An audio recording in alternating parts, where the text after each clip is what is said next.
Hello dear students, welcome to next section.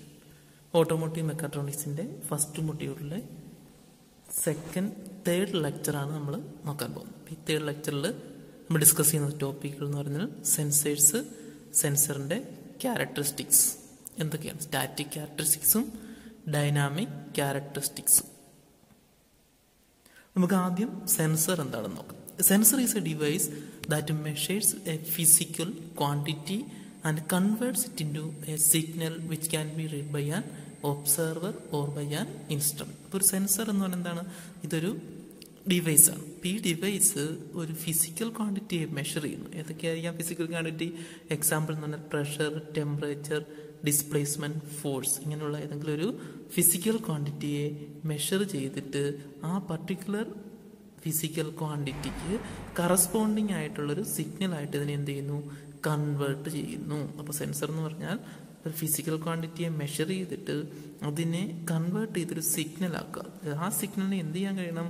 Can be read by an observer. നമ്മൾ ആ quantity measure ചെയ്യുന്ന ഒബ്സർവറിനോ അല്ലെങ്കിൽ ഒരു ഇൻസ്ട്രുമെന്റിനോ ആ ക്വാണ്ടിറ്റിയെ റീഡ് ചെയ്യാൻ കഴിയത്തക്ക ഒരു സിഗ്നലായിട്ട് കൺവേർട്ട് ചെയ്യുന്നതിനാണ് നമ്മൾ എന്താ പറയുന്നത്? സെൻസേഴ്സ് എന്ന് പറയുന്നത്. ഈ സെൻസർ പോലെ തന്നെ നമ്മൾ യൂസ് ചെയ്യുന്ന വേറൊരു ടേമാണ് ട്രാൻസ്ഡ്യൂസർ. ട്രാൻസ്ഡ്യൂസേഴ്സ് എന്ന് പറഞ്ഞാൽ എന്താണ്? Transducers are devices which converts an input of one form of energy into an output of another form of an energy. അപ്പം ട്രാൻസ്ഡ്യൂസർ സെൻസർ പോലെ തന്നെ നമ്മൾ യൂസ് ചെയ്യുന്ന ഒരു ടേമാണ്. ചില കേസിൽ നമ്മൾ സെൻസേഴ്സിന് പകരം ട്രാൻസ്ഡ്യൂസേഴ്സ് എന്നും യൂസ് ചെയ്യാറുണ്ട്. അപ്പോൾ ട്രാൻസ്ഡ്യൂസർ ചെയ്യുന്നത് കൺവേർട്ട് ചെയ്യണം. ഒരു ഇൻപുട്ട് ഫോം ഓഫ് എനർജീനെ ഒരു അനദർ ഫോം ഓഫ് എനർജി ഔട്ട്പുട്ടായിട്ട് കൺവേർട്ട് ചെയ്യുന്നു ട്രാൻസ്ഡ്യൂസർ എന്ന് പറയുന്നത്. ഇപ്പോൾ ട്രാൻസ്ഡ്യൂസറിന് ഒരു എക്സാമ്പിളായിട്ട് നമ്മൾ പറയുകയാണെങ്കിൽ ലൗഡ് സ്പീക്കർ എന്താണ് ചെയ്യുന്നത്? ഇലക്ട്രിക്കൽ സിഗ്നൽസിനെ സൗണ്ട് വേവ്സ് ആയിട്ട് കൺവേർട്ട് ചെയ്യുന്നുണ്ട്. അപ്പോൾ ട്രാൻസ്ഡ്യൂസറിന് ഒരു എക്സാമ്പിളായിട്ട് നമുക്കാണ് ലൗഡ് സ്പീക്കേഴ്സിനെ പറയാം. ട്രാൻസ്ഡ്യൂസേഴ്സ് എന്ന് പറയുന്നത് എന്തായിരിക്കാം? ചിലപ്പം സെൻസറിന്റെ ഒരു പാർട്ടായിട്ട് നമ്മൾ എന്ത് ചെയ്യുന്നുണ്ട്? ട്രാൻസ്ഡ്യൂസേഴ്സ് ചില കേസസിൽ യൂസ് ചെയ്യുന്നു. കാരണം സെൻസർ മെഷർ ചെയ്യുന്ന ഇൻപുട്ട് ക്വാണ്ടിറ്റിയെ വേറൊരു ക്വാണ്ടിറ്റി ആയിട്ട് കൺവേർട്ട് ചെയ്യാൻ വേണ്ടി നമ്മൾ എന്ത് യൂസ് ചെയ്യുന്നുണ്ട്? ട്രാൻസ്ഡ്യൂസേഴ്സ് യൂസ് ചെയ്യുന്നുണ്ട്. നെക്സ്റ്റ് നമ്മൾ നോക്കുന്നത് സെൻസറിന്റെ ക്യാരക്ടറിസ്റ്റിക്സിലേക്കാണ്. ഇപ്പോൾ സെൻസറിന് മെയിനായിട്ട് രണ്ട് ടൈപ്പ് ഓഫ് ക്യാരക്ടറിസ്റ്റിക്സ് ആണ് വരുന്നത്. സ്റ്റാറ്റിക് ക്യാരക്ടറിസ്റ്റിക്സും ഡൈനാമിക് ക്യാരക്ടറിസ്റ്റിക്സും. സ്റ്റാറ്റിക് ക്യാരക്ടറിസ്റ്റിക്സ് എന്ന് പറഞ്ഞാൽ it's an instrument are the parameters which are more or less constant or varying very slowly with time. ടൈമിനെ ഡിപ്പെൻഡ് ചെയ്തിട്ട് ഇപ്പോൾ ടൈം ചേഞ്ച് ചെയ്യുന്നതിനനുസരിച്ചിട്ട് വേരി ചെയ്യാതെയോ അല്ലെങ്കിൽ വളരെ സ്ലോലി ആയിട്ട് വേരി ചെയ്യുകയോ ചെയ്യാത്ത ടൈപ്പ് ക്യാരക്ടറിസ്റ്റിക്സിനാണ് നമ്മൾ എന്ത് പറയുന്നത്? സ്റ്റാറ്റിക് ക്യാരക്ടറിസ്റ്റിക്സ് എന്ന് പറയുന്നത്. ഇനി ഡൈനാമിക് ക്യാരക്ടറിസ്റ്റിക്സ് എന്ന് പറഞ്ഞാൽ എന്തായിരിക്കും? Any system that changes with time. ടൈമിനനുസരിച്ചിട്ട് സിസ്റ്റം ചേഞ്ച് ആയിക്കൊണ്ടിരിക്കുക. അതിനാണ് നമ്മൾ എന്ത് പറയുന്നത്? ഡൈനാമിക് ക്യാരക്ടറിസ്റ്റിക്സ് എന്ന് പറയുന്നത്. Dynamic characteristics of an instrument are the parameters which are varying with time വേരിയും എന്ന് വെച്ചാൽ എന്ത് പറ്റും? പാരാമീറ്റേഴ്സിന് വേരിയേഷൻസ് ഉണ്ടാകും. ഇന്ന് നമ്മൾ ഇതിനെക്കുറിച്ച് കുറേ സ്റ്റാറ്റിക് ക്യാരക്ടറിസ്റ്റിക്സ് ഉണ്ട്. അതിൽ ഫസ്റ്റ് വണ്ണാണ് റേഞ്ച് എന്ന് പറയുന്നത്. Every sensor is design to work over a specific range. ഒരു റേഞ്ചിലായിരിക്കും എന്ത് ചെയ്യുന്നത്? ഓരോ സെൻസറും പറഞ്ഞാൽ ഒരു മാക്സിമവും ഒരു മിനിമവും വരും. അപ്പോൾ ഒരു സെൻസർ യൂസ് ചെയ്തിട്ട് നമുക്ക് മെഷർ ചെയ്യാൻ കഴിയുന്ന ഒരു മാക്സിമവും ഒരു മിനിമവും വാല്യൂ ഉണ്ടായിരിക്കും. അതിനാണ് നമ്മൾ എന്ത് പറയുന്നത്? റേഞ്ച് എന്ന് പറയുന്നത്. എക്സാമ്പിൾ പറയുകയാണെങ്കിൽ ഒരു ലോഡ് സെറ്റ് ഒരു സെൻസർ മെഷർ ചെയ്താൽ അതിന് 10 കിലോന്യൂട്ടൺ ടു 100 കിലോന്യൂട്ടൺ വരെ ആയിരിക്കും അതിന് മെഷർ ചെയ്യുന്ന ഒരു റേഞ്ച് ഉണ്ടെന്ന് പറഞ്ഞാൽ ആ 10നും 100നും ഇടയിലുള്ള വാല്യൂ മാത്രമേ നമുക്ക് അത് വെച്ചിട്ട് മെഷർ ചെയ്യാനായിട്ട് സാധിക്കത്തുള്ളൂ. Second one is span. Span എന്ന് പറഞ്ഞാൽ highest possible input value which can be applied to a sensor without causing unacceptably large ഇൻഅക്യുറസി.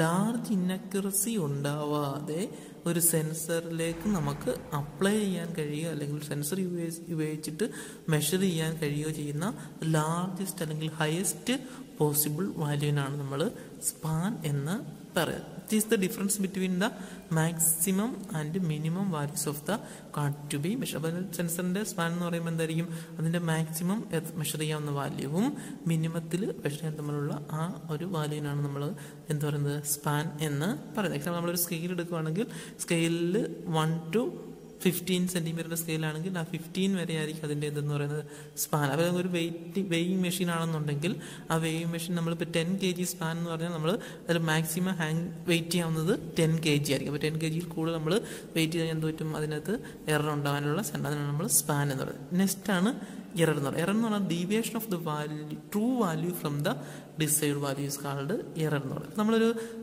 Sensor ഉപയോഗിച്ചിട്ട് മെഷർ ചെയ്യുമ്പോൾ നമുക്ക് കിട്ടേണ്ടത്, ഇപ്പോൾ എക്സാമ്പിൾ ടെമ്പറേച്ചർ ആണെങ്കിൽ 10 ഡിഗ്രി സെൽഷ്യസ് ആണ് നമുക്ക് കിട്ടേണ്ടതെങ്കിൽ ആ 10 ഡിഗ്രി സെൽഷ്യസിന് പകരമായിട്ട് ഒരു കുറഞ്ഞതോ കൂടിയതായിട്ടുള്ള വാല്യൂ നമുക്ക് ആ സെൻസറിൽ നിന്ന് കിട്ടുവാണെങ്കിൽ നമുക്ക് പറയാം സെൻസറിനൊരു എറർ ഉണ്ട് എന്ന്. അപ്പോൾ എറർ എന്ന് പറഞ്ഞാൽ measured value minus true value. True value എന്ന് പറഞ്ഞാൽ നമ്മൾ ഏതൊരു ഇൻസ്ട്രുമെന്റിനെയും ചെക്ക് ചെയ്യാൻ വേണ്ടിയിട്ട് ഒരു സ്റ്റാൻഡേർഡ് വാല്യൂസ് ഉണ്ടായിരിക്കും. അതിനാണ് നമ്മൾ ട്രൂ വാല്യൂ എന്ന് പറയുന്നത്. ആ ട്രൂ വാല്യൂ മെഷർ ചെയ്യുമ്പോൾ ഈ പർട്ടിക്കുലർ ടെമ്പറേച്ചർ, ഇപ്പോൾ എക്സാമ്പിൾ 10 ഡിഗ്രി ഉള്ളൊരു സാധനത്തിനെ നമ്മൾ സെൻസർ യൂസ് ചെയ്തിട്ട് മെഷർ ചെയ്യുമ്പോൾ 10 ഡിഗ്രി തന്നെ നമുക്ക് കിട്ടണം. കിട്ടിയില്ല എന്നുണ്ടെങ്കിൽ എന്ത് പറയാം, നമുക്ക് ആ ഇൻസ്ട്രുമെന്റിന് എറർ ഉണ്ടെന്ന് പറയാം. അതാണ് എറർ എന്ന ക്യാരക്ടറിസ്റ്റിക്സ്. Next accuracy. അക്യുറസി എന്ന് പറഞ്ഞാൽ the ability of an instrument to respond to a true value of a measured one variable under the reference condition. നമ്മൾ റെഫറൻസ് കണ്ടീഷൻ വെച്ചിട്ട് ഒരു ഇൻസ്ട്രുമെന്റിനെ യൂസ് ചെയ്തിട്ട് മെഷർ ചെയ്യും. റെഫറൻസ് കണ്ടീഷൻ എന്ന് പറഞ്ഞാൽ അറ്റ്മോസ്ഫിയറിക് കണ്ടീഷൻസ്, അങ്ങനത്തെ ഉള്ള എല്ലാം കോൺസ്റ്റന്റ് ആയിട്ടുള്ള ഒരു റെഫറൻസ് ആയിട്ടുള്ള കണ്ടീഷൻസ് വെച്ചിട്ട് ഒരു ഇൻസ്ട്രുമെന്റ് മെഷർ ചെയ്യുമ്പോൾ അതിൽ കിട്ടുന്ന വാല്യൂ ട്രൂ വാല്യൂ ആയിട്ട് ഏറ്റവും ക്ലോസ് ചെയ്യുക, എത്രത്തോളം ക്ലോസ് ആയിട്ടാണ് ട്രൂ വാല്യൂ ആയിട്ട് കിട്ടുന്നത്. ഫോർ എക്സാമ്പിൾ 10 ഡിഗ്രിക്ക് 10 പോയിന്റ് അല്ലെങ്കിൽ 9.999 ആയിട്ട് കിട്ടുക ആണെങ്കിൽ അതെന്തായാലും നമുക്ക് പറയാം അക്യുറസി ഉണ്ടെന്ന് പറയും. ഇനി അതിൽ 10 ഡിഗ്രി വരെ 9.5 കിട്ടുന്നുള്ളൂ എങ്കിൽ അതിന് അക്യുറസി കുറവാണെന്നായിരിക്കും നമ്മൾ പറയുന്നത്. അതാണ് അക്യുറസി ഓഫ് എ സെൻസർ എന്ന് പറയുന്നത്. Next one is precision. Precision എന്ന് പറഞ്ഞാൽ degree of exactness for which an instrument is designed or intend to perform.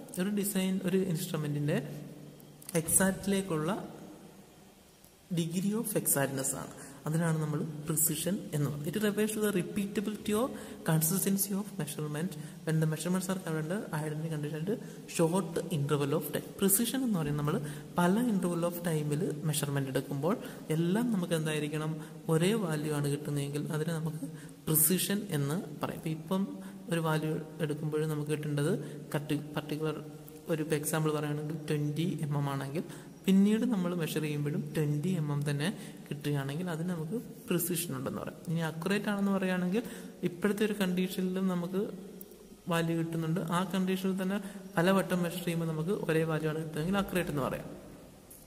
Next ആണ് sensitivity. It is defined as the ratio of magnitude of the output signal to the magnitude of the input signal. ഇതെന്ന് പറയുന്ന ഒരു ratio ആണ് sensitivity എന്ന് പറഞ്ഞാൽ.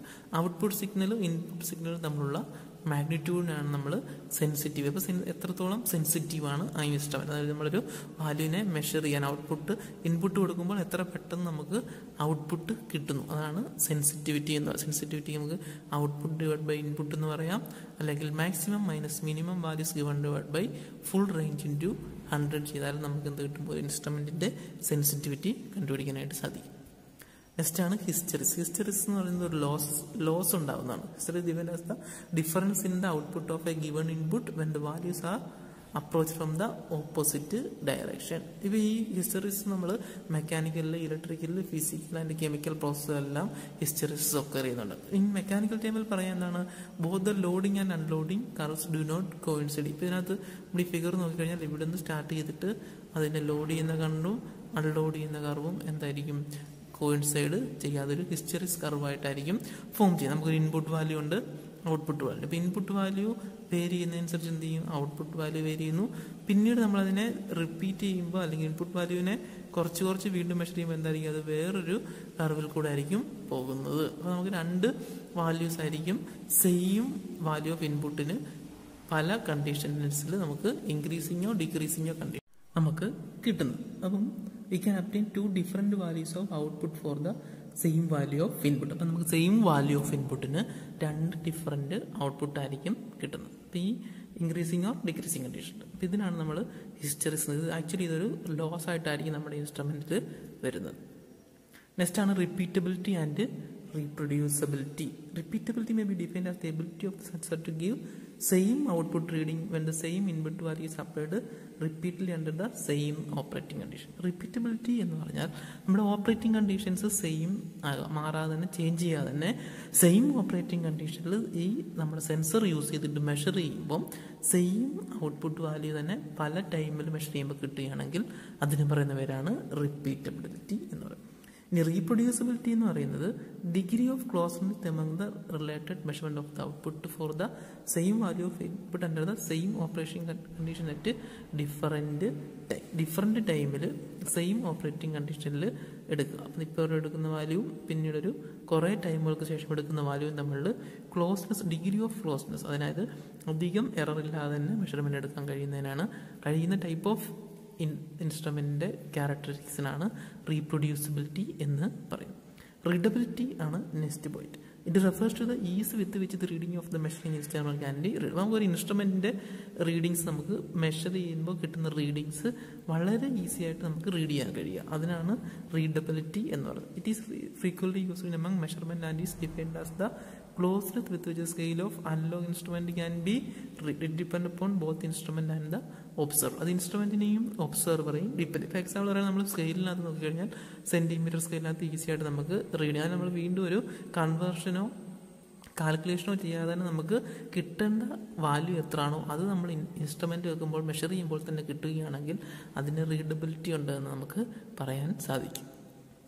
Next ആണ് resolution. It is the smallest change in a measured value to which an instrument will respond. Resolution എന്ന് പറഞ്ഞാൽ ഇപ്പോൾ ഒരു മൈന്യൂട്ട് ആയിട്ടുള്ള ചേഞ്ച് പോലും ഇൻസ്ട്രുമെന്റിൽ വേരിയേഷൻസ് ഉണ്ടെങ്കിൽ റീഡിങ്സ് ആയിട്ട് നമുക്ക് റീഡ് ചെയ്യാൻ കഴിയുമെങ്കിൽ അതിന് പറയുന്ന പേരാണ് റെസൊല്യൂഷൻ എന്ന് പറയുന്നത്. അല്ലെങ്കിൽ ഇതിന് നമുക്ക് minimum value of the input required ചെയ്യുന്നതിനും നമുക്ക് എന്ത് പറയാം, റെസൊല്യൂഷൻ എന്ന് പറയും. നെക്സ്റ്റ് ആണ് ഡെഡ് സോൺ. ഡെഡ് സോൺ എന്ന് പറഞ്ഞാൽ it is the largest value of the measured variable to be which is instrument does not respond. അതായത് ഒരു വാല്യൂ പർട്ടിക്കുലർ വാല്യൂവിന് ശേഷം ഇൻസ്ട്രുമെന്റ് റെസ്പോണ്ട് ചെയ്യാതെ വരുന്ന, അല്ലെങ്കിൽ മാക്സിമം വാല്യൂ അതിൽ കൊടുക്കാവുന്ന മാക്സിമം വാല്യൂവിന് ശേഷം ഇൻസ്ട്രുമെന്റ് റെസ്പോണ്ട് ചെയ്യാതിരിക്കുന്ന ആ പർട്ടിക്കുലർ പോയിന്റാണ് ഡെഡ് സോൺ എന്ന് പറയുന്നത്. Next dead time. It is a time taken by instrument begin its response. ഒരു ഇൻസ്ട്രുമെന്റ് നമ്മളൊരു പർട്ടിക്കുലർ മെഷർമെന്റ് എടുക്കാൻ തുടങ്ങുമ്പോൾ അതിൽ റീഡിങ്ങിനെ കാണിക്കാൻ തുടങ്ങുന്ന അല്ലെങ്കിൽ മെഷർമെന്റ് എടുത്ത് തുടങ്ങാൻ എടുക്കുന്ന ആ ഒരു ടൈം ഇന്റർവെല്ലാണ് ഡെഡ് ടൈം എന്ന് പറയുന്നത്. ഇപ്പോൾ ഏതൊരു ഇൻസ്ട്രുമെന്റ് ആയാലും നമ്മൾ മെഷർമെന്റ് എടുക്കാൻ വേണ്ടിയിട്ട് ഒരു പർട്ടിക്കുലർ ഏരിയയിലേക്ക് കൊണ്ടുവരുമ്പം അതിന് ബിഗിൻ ചെയ്യാൻ എടുക്കുന്ന അല്ലെങ്കിൽ ആ ഇൻസ്ട്രുമെന്റ് വർക്ക് ചെയ്യാൻ വേണ്ടി എടുക്കുന്ന ഒരു ടൈം ഡിലേ കാണും. അതിനാണ് ഡെഡ് ടൈം എന്ന് പറയും. നെക്സ്റ്റ് ആണ് backlash. It is the lost motion or free play off the mechanical elements. ഇപ്പോൾ എക്സാമ്പിൾ നമ്മൾ ചില ഇൻസ്ട്രുമെന്റ്സിനകത്ത് സെൻസേഴ്സിനകത്തൊക്കെ മെക്കാനിക്കൽ എലമെന്റ്സ് വരും, ലൈക്ക് ഗിയേഴ്സ്, ലിങ്കേജസ്. അപ്പോൾ ഇതൊക്കെ വരുമ്പോൾ എന്ത് പറ്റും, വിയർ ആൻഡ് ടിയർ കൊണ്ട് ഇതിന് തേയ്മാനം സംഭവിച്ചിട്ട് അതിന് ചെറിയ ചെറിയ എറേഴ്സ് അല്ലെങ്കിൽ ചെറിയ ബാക്ക്ലാഷസ് വരാനായിട്ട് അല്ലെങ്കിൽ ഫ്രീ പ്ലേ ഉണ്ടാവാനായിട്ട് ചാൻസ് ഉണ്ട്. അതിനാണ് ബാക്ക്ലാഷ് എന്നുള്ളത്. Next one is bias. The constant error that exists over the full range of measurement of an instrument is known as bias. Bias എന്ന് പറഞ്ഞാൽ നമ്മൾ എത്ര മെഷർമെന്റ് എടുത്താലും അല്ലെങ്കിൽ എത്ര റേഞ്ച് ഓഫ് മെഷർമെന്റ് ആ ഇൻസ്ട്രുമെന്റ് യൂസ് ചെയ്തെടുത്താലും കോൺസ്റ്റന്റ് ആയിട്ടൊരു എറർ ആ ഇൻസ്ട്രുമെന്റിലുണ്ടെങ്കിൽ അതിന് പറയുന്ന പേരാണ് ബയാസ്. അപ്പം റേഞ്ച് ഓഫ് മെഷർമെന്റ് പറഞ്ഞാൽ ഇപ്പം ഒരു സ്കെയിൽ എടുക്കുകയാണെങ്കിൽ 5, 10, 20, 30 ഇങ്ങനെയുള്ള ഏത് റീഡിങ് എടുത്താലും നമുക്ക് ആ എറർ വരുമെങ്കിൽ അതിന് പറയുന്ന പേരാണ് ബയാസ് എന്ന് പറയുന്നത്.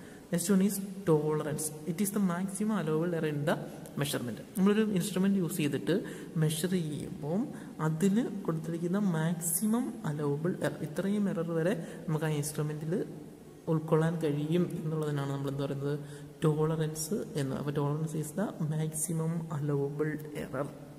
Next one drift. Drift is the variation of change in output for a given input over a period of time is known as drift. അപ്പോൾ അത് നമ്മൾ കൊടുക്കുന്ന ഗിവൺ ഇൻപുട്ടിന് കറസ്പോണ്ടിങ് ആയിട്ട് ഔട്ട്പുട്ടിൽ വരുന്ന ചേഞ്ച് ഇൻ വേരിയേഷൻസിനാണ് നമ്മൾ എന്ത് പറയുന്നത്, ഡ്രിഫ്റ്റ് എന്ന് പറയുന്നത്. Next one is zero drift. It is used for the change that occur in the output when there is zero input. ആ ഇൻപുട്ട് ഒന്നും കൊടുക്കാതെ തന്നെ ഇൻസ്ട്രുമെന്റിൽ ഒരു പർട്ടിക്കുലർ ഔട്ട്പുട്ട് വരുന്നു. അതിനാണ് നമ്മൾ സീറോ ഡ്രിഫ്റ്റ് എന്ന്. It is express A percentage. ഓരോ ഇൻസ്ട്രുമെന്റിനും ഒരു പർട്ടിക്കുലർ പെർസെൻറ്റേജിലായിരിക്കും സീറോ ഡ്രിഫ്റ്റ് വരുന്നത്. Next one is noise. It refers to the random fluctuations in the output signal for the constant input. നമ്മളൊരു കോൺസ്റ്റൻ്റ് ആയിട്ട് ഒരു പർട്ടിക്കുലർ ഇൻപുട്ട് കൊടുക്കുമ്പം കിട്ടുന്ന output സിഗ്നൽസിൽ റാൻഡമായിട്ടുള്ള fluctuations ഉണ്ടാകുന്നുണ്ട്. ഈ റാൻഡം ഫ്ലക്ച്വേഷൻസിനാണ് നമ്മൾ നോയ്സ് എന്ന് പറയുന്നത്. ഈ നോയ്സ് ഉണ്ടാകാനുള്ള മെയിനായിട്ടുള്ള കാരണങ്ങൾ എന്തായിരിക്കും? Internal or external to the sensor. സെൻസറിന് ഇൻറ്റേർണൽ ആയിട്ടുള്ള ഫാക്ടേഴ്സും വരാം, എക്സ്റ്റേണൽ ആയിട്ടുള്ള ഫാക്ടേഴ്സും വരാം. Example mechanical vibrations, electromagnetic signals, ambient temperature, ഇതൊക്കെ എന്ന് പറയുന്നത് എന്താണ്?